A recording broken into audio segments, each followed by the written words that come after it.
I want to talk about Mark Buse a little bit, and certainly my story about him and the fact that he is gay and is John McCain's chief of staff. You felt, again, that story, too, was something that, first off, you said it was hardly coincidental that it was coming before the election, as if, again, it was some sort of agenda, but it's a story before the election because John McCain is running for president.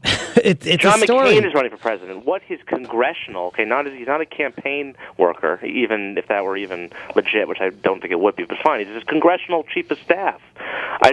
If John McCain had a gay affair, then yes, that would be newsworthy. But John McCain has an anti-gay agenda. I don't care really what John McCain's personal positions are, and the log cabin likes to talk about what he really is like. I don't really care. He supports every anti-gay position that the religious right does, except for the federal marriage amendment, and then he says he would sign that anyway if he had to. Okay. Well, look, it's not like you broke news. The guy was out, and this wasn't a big, from a journalist perspective, it's not like you got a big scoop.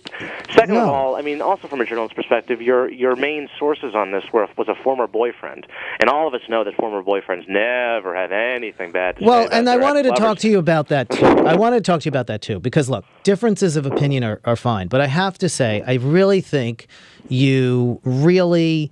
I really think you hit below the belt when you said that it was sloppy journalism. Yeah. Because the lead source was an ex-boyfriend, because you said ex-boyfriends have an axe to grind. I've been a journalist for 20 years, and journalists use sources who have axe to grind. Of course they do. About every story. What is a whistleblower? What is an environmentalist who's revealing something about a company that's spilling sewage all over the place? Of course they have an axe to grind. The thing is, can you confirm what they're telling you is true?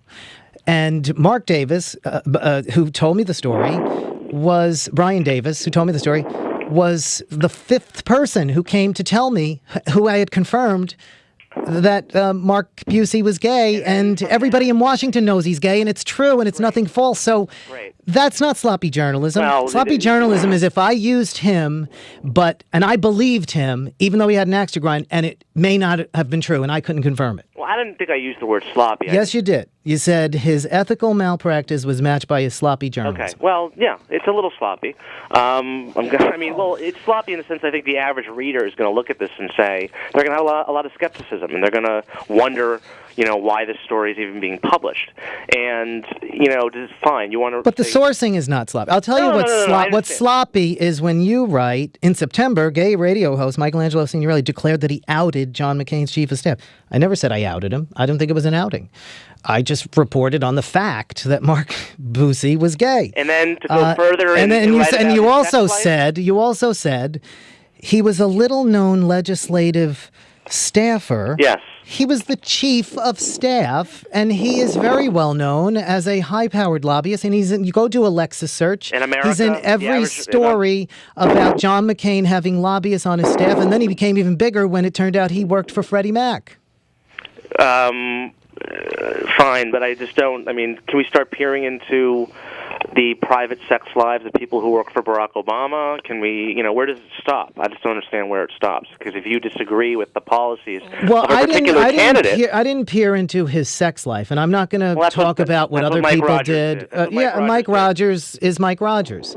I reported on him being gay as told to me by his boyfriend and several other people who were in a relationship with him. I never talked about sex. Okay. Well, at the end of the day, I just didn't see really the news value in this.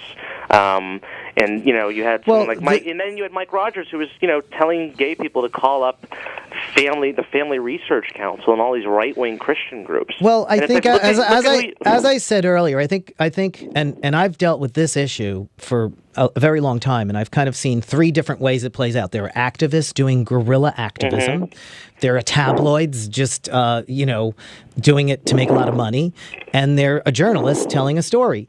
Ultimately, I have said all of it is actually good because it makes homosexuality less of a scandal. Even the tabloids used to not write about people who are gay. We need to go from being unspeakably scandalous to acceptably scandalous. But,